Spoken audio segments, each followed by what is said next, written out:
नमस्कार, मैं हूं आपके साथ मयंक। आज 13 अप्रैल है और देखिए मैं सीधा मुद्दे पर आना चाहता हूं। अब से थोड़ी देर पहले बताया जा रहा है कि डोनाल्ड ट्रंप ने ईरान पर बड़े एक्शन के आदेश जारी कर दिए हैं और अमेरिका के जो वॉरशिप्स हैं वो स्ट्रेट ऑफ हॉर्मूज की तरफ आगे बढ़ने शुरू हो गए हैं। और ये बताया जा रहा है कि आज शाम को 7:30 बजे तक अमेरिका के जहाज स्ट्रेट ऑफ हॉर्मूज का घेराव करेंगे। दो तरह का एक्शन होगा।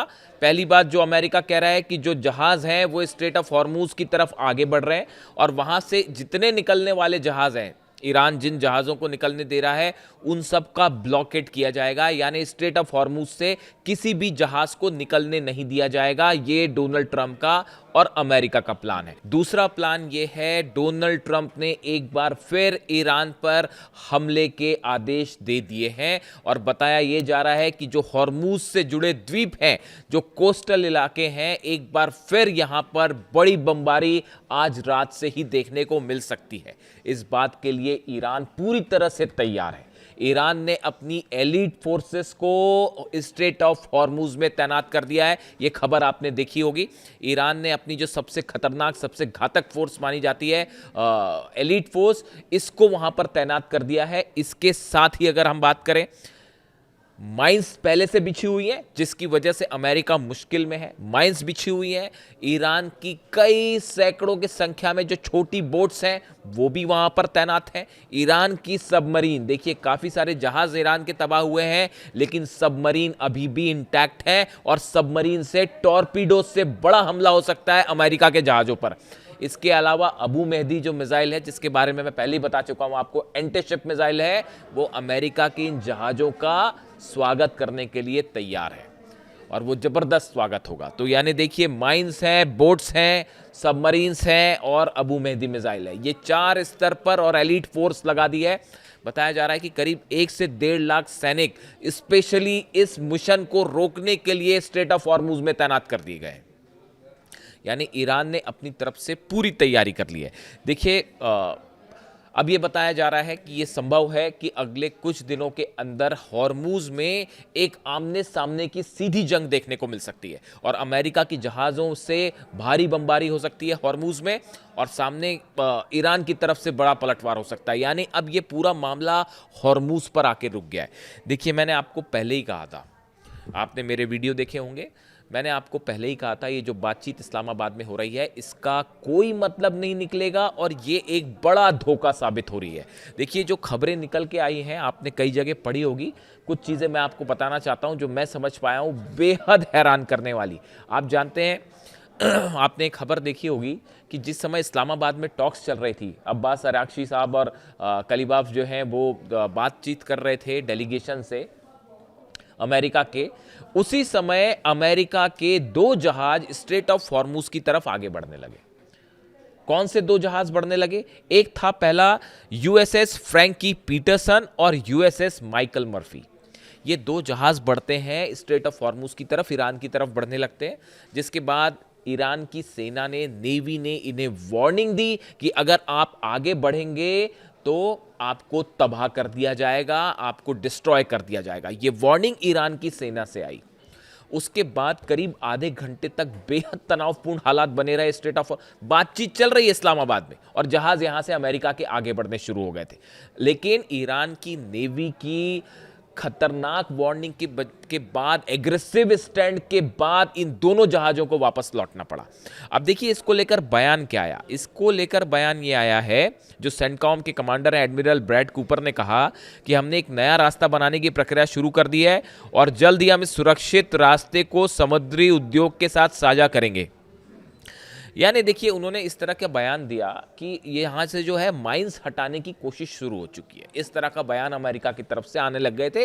ये खबरें चलने लग गई थी कब? जब बातचीत हो रही है उसी के बीच में ये जो दोनों जहाज हैं, यूएसएस फ्रैंकी पीटरसन और माइकल मर्फी, ये माइंस हटाने वाले जहाज नहीं है, ये जंगी जहाज हैं जिनका इस्तेमाल बड़े हमलों में, बड़े अटैक्स में किया जाता है। ये वॉरशिप्स हैं, समझिए आप इस बात को। ये माइंस वाइंस हटाने वाली कोशिश नहीं थी। जो मुझे बात समझ में आ रही है कि बातचीत के दौरान हॉर्मूज में बड़े हमले का प्लान तैयार था।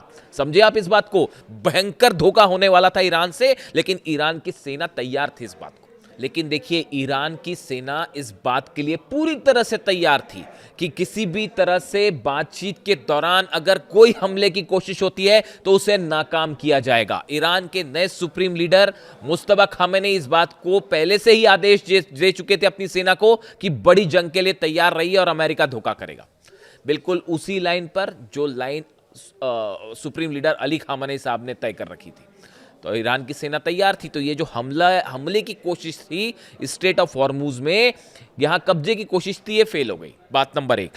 बात नंबर 2, जो बेहद हैरान करने वाली खबरें सामने आई हैं, मतलब इससे ज्यादा आश्चर्यजनक बात कोई नहीं हो सकती। इस तरह की भी खबरें आई कि अगर बातचीत फेल हो जाती है तो ईरान का जो डेलीगेशन आया था उनको बंधक बना लिया जाए या उन पर हमला कर दिया जाए। इस तरह की खबरें अचानक वायरल हुई और यह मामला इतना गंभीर हो गया था कि ईरान के विदेश मंत्रालय के प्रवक्ता जो है इस्माइल बघाई साहब, उनको जो है स्टेटमेंट देना पड़ा इसको लेकर। 5 जहाज पहुंचे ईरान के इस्लामाबाद। 3 की खबर आपको है, 2 बताया जाता है बाद में और भेजे गए। ईरान इस बात के लिए तैयार था कि हो सकता है हमारे डेलीगेशन पर हमला हो सकता है, अब्बास अराक्ची साहब को खतरा हो सकता है। ईरान ने फटाफट अपने प्लेन भेजे। यानी आप देखिए कितने बड़े इस पूरे बातचीत के पीछे ऐसी ऐसी चीजें हो रही थी जो कोई सोच नहीं सकता। इन हालात में कैसे बातचीत हो सकती है और कैसे समझौता हो सकता है, आप खुद सोचिए। इसीलिए मैं पहले दिन से कह रहा था, मेरे बड़े सारे मित्र जो हैं उन्होंने इस तरह की बात कही कि हो सकता है कि समझौता हो जाए या कोई बड़ा अचीवमेंट हो जाए। कुछ नहीं होने वाला, ये पहले से तय था। देखिए खबरें इस तरह की भी आई कि अमेरिका संपत्ति जो है वो रिलीज कर देगा। अंततः क्या हुआ, वो बात गलत साबित हो गई। तो जब भी ईरान की बात होए अमेरिका से या इजराइल से किसी तरह की कोई खबर आए तो आपको इंतजार करना पड़ेगा, क्योंकि जो सच्चाई है वो कुछ समय बाद निकल के आती है। ये दोनों घटनाएं बता रही हैं, ये दोनों वॉरशिप्स का आगे बढ़ना, पीटरसन का और माइकल मर्फी का, ये हमले के लिए आगे बढ़े थे। ये माइंस माइंस निकालने वाले शिप्स नहीं थे। और माइंस निकालने का जहां तक सवाल है, जो समुद्र में बारूदी सुरंगें बिछी हुई हैं हॉर्मुज में, अगर उनको निकालने की कोशिश आज शुरू की जाएगी उसमें महीनों लग जाएंगे, और किसी तरह का ग्राउंड ऑपरेशन अमेरिका करता है तो बताया जा रहा है कि हॉर्मुज में अगर आपको कब्जा करना है उसके लिए अमेरिका को 2 लाख सैनिकों की जरूरत पड़ेगी और 1.5-2 साल तक ये ऑपरेशन जंग चल सकती है और उसमें पता नहीं कितने हजारों सैनिक अमेरिका के मारे जाएंगे। उसके बाद भी कहीं ऐसा ना हो कि ईरान भारी पड़ जाए और हरा दे। यानी जो एक्सपर्ट्स बता रहे हैं ये हॉर्मुज को कैप्चर करने वाला प्लान है, ये बहुत ही मुश्किल है। अब जो डोनाल्ड ट्रंप चाह रहे हैं कि अपने वॉरशिप्स भेज दें, वहां पर ब्लॉकेड कर दें, ये बड़ी हैरान करने वाली बात है। ईरान ने भी उसको ब्लॉक कर रखा है, अब ये भी उसको ब्लॉक करेंगे। यानी पूरी दुनिया में जो ऑयल क्राइसिस है वो और बढ़ने जा रहा है अमेरिका के राष्ट्रपति के इस फैसले के बाद कि वहां पे ब्लॉकेड किया जाए। बेहद ही इस स्थिति ऐसी बन जाएगी कि अब क्या ही बताया जाए। अब देखिए इसके अलावा जो है 2 खबरें और हैं। एक अहम खबर यह है कि ईरान के जो प्रेसिडेंट हैं पेजेश्कियान साहब, उन्होंने व्लादिमीर पुतिन से बात की है फ़ोन पर, और उसके बाद पुतिन ने इस तरह के इंडिकेशन दिए हैं कि हम मध्यस्थता भी कर सकते हैं इस मामले को सुलझाने में। यानी अब रूस की एक नई एंट्री दिखाई दे रही है, जो कि अमेरिका के मुकाबले साधारण तौर पे अगर दोनों पक्ष इस बात को स्वीकार करते हैं तो अब देखिए वर्ल्ड ऑर्डर शायद चेंज होना इसी को कहते हैं कि अब जो है रूस की अहमियत, कि अमेरिका तो वॉर नहीं रोक पा रहा, अब रूस कोशिश करके देख सकता है। चीन के हथियारों वाली खबर आपको पता ही है, जिसमें डोनाल्ड ट्रंप तिलमिलाए हुए हैं कि कहीं चीन के हथियार आ जाए, मिसाइल्स आ जाए और एंटी डिफेंस सिस्टम आ जाए, मिसाइल डिफेंस सिस्टम आ जाए, एयरक्राफ्ट डिफेंस सिस्टम आ जाए तो फिर क्या होगा। यानी चीन और रूस दोनों की भूमिका मिडिल ईस्ट में पहले के मुकाबले कहीं ज़्यादा अहम होने जा रही है। इसके अलावा नेटो की भी एंट्री है। नेटो अमेरिका की तरफ से और इजराइल की तरफ से, दोनों की तरफ से कोशिश हो रही है कि किसी तरह से नेटो को इस मामले में शामिल किया जाए, क्योंकि अकेले तो कुछ नहीं कर पा रहे। अमेरिका और इजराइल मिलकर तो कुछ नहीं कर पा रहे, और अरब देश जो है वो, हालांकि यूएई की तरफ से इस तरह की खबरें हैं कि जो खार्ग आइलैंड पर आखिरी चंद दिनों में जो हमले हुए उसमें जो फाइटर जेट्स देखे गए उसमें कुछ फाइटर जेट वो हो सकते हैं जो यूएई के पास हैं। इस तरह की भी खबरें हैं। कंफर्मेशन होगा तो मैं बताऊंगा आपको इस बात को लेके, अगर ईरान कुछ कहता है तो देखिए खबरें बड़ी सारी हैं। अब इसमें हालात ये हैं कि आज रात 7:30 बजे के बाद से आज की रात एक बार फिर बड़ा हमला हो सकता है, हॉर्मूज पर नज़रें बनाए रखने की ज़रूरत है, इस तरह की खबरें सामने हैं। देखिए, इसके अलावा मैं एक मुद्दे पर और आपसे बात करना चाहता हूँ। देखिए, कल ईरान हाउस में, जो नई दिल्ली में है ईरान हाउस, वहाँ पर अली खामेनी साहब को श्रद्धांजलि देने के लिए एक सभा का आयोजन हुआ था और उस सभा में मुझे भी इनवाइट किया गया था। मैं गया उस सभा में। देखिए, वहाँ पे मैंने कई चीज़ें नोटिस की, मैं चाहता हूँ कि आपके साथ शेयर करूँ उसको। देखिए, वहाँ पे बड़े सारे बच्चे मौजूद थे। वहाँ पे अपने कार्यक्रम हो रहा था सभा में और तमाम लोग अपनी स्पीचेस दे रहे थे, लेकिन मेरी नज़रें वहाँ पे जो है बच्चों पे थी। वहाँ पे हर उम्र के बच्चे थे। तो मैंने वहाँ पर कुछ बच्चों से बातचीत की और मैंने उन्हें ये कहा भी था कि मैं कोशिश करूँगा बेटा कि वीडियो में आपका जिक्र भी करूँ। देखिए, वहाँ पर मैंने एक बच्चे से मेरी मुलाकात हुई जो अली खामेनी साहब की फ़ोटो लेकर पूरे 3 घंटे तक जो प्रोग्राम चला, वो बच्चा छोटा सा बच्चा था, मेरे ख्याल से 8 साल का होगा। वो पूरे 3 घंटे तक अली खामेनी साहब की फ़ोटो हाथ में लेकर वहाँ खड़ा रहा पूरे प्रोग्राम के दौरान। उसके फादर जो थे, पिता जो उनके बगल में बैठे हुए थे और साधारण सी बात है कि अली खामेनी साहब का जब जिक्र हो रहा था सभा में, श्रद्धांजलि सभा थी, तो वहाँ पे हर शख्स की आंख में आंसू थे, हर शख्स की आंख नम थी। तो उस बच्चे के पिता भावुक होते थे जब भी, और वो बुरी तरह से रो पड़े। और बच्चा बेचारा जो है पूरा समय, यानी उसने अपनी तरफ से भी कंट्रीब्यूशन किया। वो बच्चा जो कर सकता था वो यही कर सकता था कि वो पूरा समय अली खामेनी साहब की तस्वीर अपने सीने से लगाए पूरा 3 घंटे तक बैठा रहा। मैंने नोटिस किया उसे। इसके अलावा एक और बच्चे से मेरी मुलाकात हुई। वो बच्चा बिल्कुल वैसा ही गले में रुमाल बांधे हुए था जैसा अली खामेनी साहब अक्सर बांधते थे। मैंने पूछा, उस बच्चे से बात की मैंने, तो उसने कहा, मैंने उससे रुमाल के बारे में भी पूछा तो उसने बताया मुझे कि अंकल, मैंने वीडियोस में देखा है कि अली खामेनी साहब जिस तरह का रुमाल रखते थे हमेशा गले में, मैंने भी उसी तरह का रुमाल मैं बांध के यहाँ पे आया हूँ। एक बच्चे से मेरी बात हुई। मैं नोटिस कर रहा था उस बच्चे को, जितनी बार मंच से नारे लगे लब्बैक या हुसैन या खामेनी साहब जिंदाबाद के जब नारे लगते थे, तो वो छोटा सा बच्चा, शायद उसकी उम्र तो और भी कम होगी, 6 साल का ही होगा, वो पूरी ताकत से अपनी आवाज़ में चिल्लाता था कि लब्बैक या हुसैन या ईरान जिंदाबाद या अली खामेनी साहब जिंदाबाद, हिंदुस्तान जिंदाबाद। वो नारे लगातार वो लगाता रहा। देखिए, वहाँ पर ईरान हाउस में जो 168 बच्चियाँ मिनाब में शहीद हुई, उन सब की तस्वीरें भी वहाँ लगी हुई थी और वहाँ पर एक बैग भी रखा हुआ था उस बच्ची को याद करते हुए जिन पर हमला हुआ, और उसके बाद उनके खून से सने हुए बैग थे वहाँ पर। ऐसे ही उनकी याद में एक बैग भी वहाँ रखा हुआ था। वहाँ तमाम ऐसी चीज़ें थी जो बेहद भावुक करने वाली थी। लेकिन मैं एक बात कहना चाह रहा हूँ, वहाँ मैंने देखा कि वहाँ जितने लोग थे कल, सबकी आंखों में आंसू थे, सबकी आंखें नम थी, सब बेहद इमोशनल थे अली खामेनी साहब की शहादत को लेकर। लेकिन देखिए, एक बात मैं आपसे कहना चाहता हूँ कि अगर आपको ऐसा कतई नहीं सोचना चाहिए कि अली खामेनी साहब आपके साथ अब नहीं है। देखिए, जो मेरा सोचना है कि ये जितने बच्चे हैं, इन बच्चों के चेहरों पर जब भी मुस्कान आएगी तो उस मुस्कान में आपको अली खामेनी साहब दिखाई देंगे, आपको अली खामेनी साहब याद आएंगे। जो छोटी छोटी बच्चियां हैं, देखिए, उनकी बच्चियों की आप खुशी देखिए, जब भी वो हंसेंगी, मुस्कुराएंगी, तो आपको वो पल याद आएंगे जब अली खामेनी साहब छोटी बच्चियों से मिलते थे, उनको गले लगा लेते थे। उन बच्चियों की खुशी में भी आपको अली खामेनी साहब याद आएंगे। आप देखिए, वहाँ पे मैंने देखा कि हज़ारों बहनें थीं जो कि रो रही थीं। उनके आंसू, उनका हर आंसू जो है वो अली खामेनी साहब को आपको अपने बीच महसूस करवाएगा।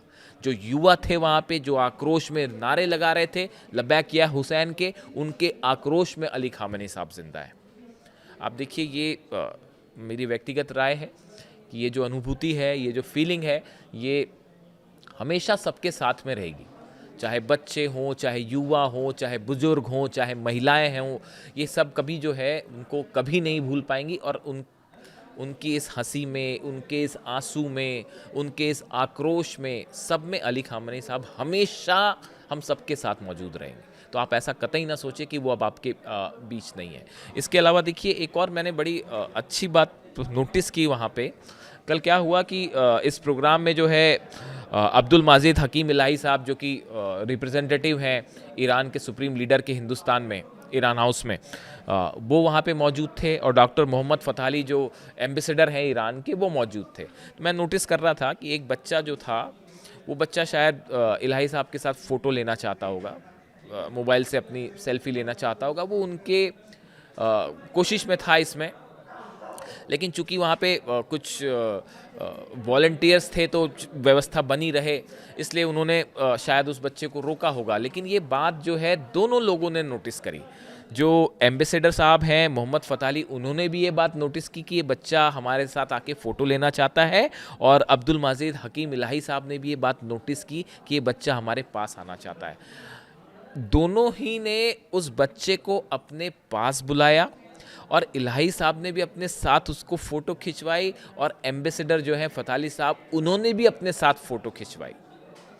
इतना ही नहीं, जो ईरान हाउस में जो मैनेजमेंट देखते हैं जैदी साहब, उन्होंने उस बच्चे की अलग से उनसे मुलाकात भी करवाई। यानी आप देखिए, ये जो पल था, मैं देख रहा था, मैं नोटिस कर रहा था इस बात को, ये बिल्कुल वैसा ही था जैसे खामनेई साहब जब ईरान में कोई बच्चा उनके करीब आना चाहता, आप देखा होगा आपने, तो वो किसी भी बच्चे को कभी बुला के अपना रुमाल दे देते, किसी को अंगूठी दे देते। वही कल्चर, वही संस्कृति, वही वैल्यूज़ का आज पालन हिंदुस्तान में भी हो रहा है। और ये जो एम्बेसडर हैं, आप उनकी बात करें या इलाही साहब हैं उनकी बात करें, या उस सभा में मौजूद हर शख्स जो है, वो किसी ना किसी रूप में अली खामनेई साहब की विरासत को आगे बढ़ा रहा था, अपने अपने रूप में, और आगे बढ़ा रहा है। ये बेहद ही खूबसूरत बात है। देखिए, ये ईरान की कल्चर है, ये ईरान की संस्कृति है, ये हिंदुस्तान की संस्कृति है। और ऐसे कल्चर को, ऐसी सिविलाइजेशन को अगर अमेरिका के राष्ट्रपति ये कहते हैं कि हम इसे ख़त्म कर देंगे, जो उनका बयान आया था कि एक सिविलाइजेशन को हम एंड कर देंगे, तो मैं ये कहना चाहता हूँ कि ये सभ्यता, ये विरासत, ये संस्कृति हज़ारों सालों से है, हज़ारों सालों तक आगे भी रहेगी, और इसे कोई ख़त्म नहीं कर सकता। ईरान हाउस में कल जो प्रोग्राम हुआ, उसमें जो है पूरे देश भर से लोग आए हुए थे। श्रीनगर से एक भाई साहब आए थे, उन्होंने मुझसे मुलाकात की, वो पहचान गए मुझे, और उन्होंने कहा मुझसे कि जब भी आप श्रीनगर आएँ तो हमारे घर ज़रूर आइएगा। देखिए, ये मोहब्बत है, ये प्यार है जो आप लोगों से मुझे मिलता है, बहुत बहुत शुक्रिया इसका। देखिए, वहाँ पे मेरी 2 और बच्चियों से मुलाकात हुई, छोटी बच्चियाँ थी, वो दोनों शायद श्रीनगर से ही आई थी। उनके पिता उनको अपने साथ लेके आए थे। एक का नाम था फ़ातिमा, दूसरे का नाम था ज़ैनब। ये दोनों बच्चियाँ, इनको देख के मुझे मिनाब की उन बच्चियों की याद आ गई जो शहीद हुई हैं। देखिए, ये बड़ा ही इमोशनल मोमेंट था वहाँ पे, जब मैंने 165 बच्चियों की तस्वीरें देखी। मिनाब की जो बच्चियाँ शहीद हुई, उनको देखने के बाद मेरे मन में जो पहला विचार आया, वही मैं आपके सामने रखना चाहता हूँ।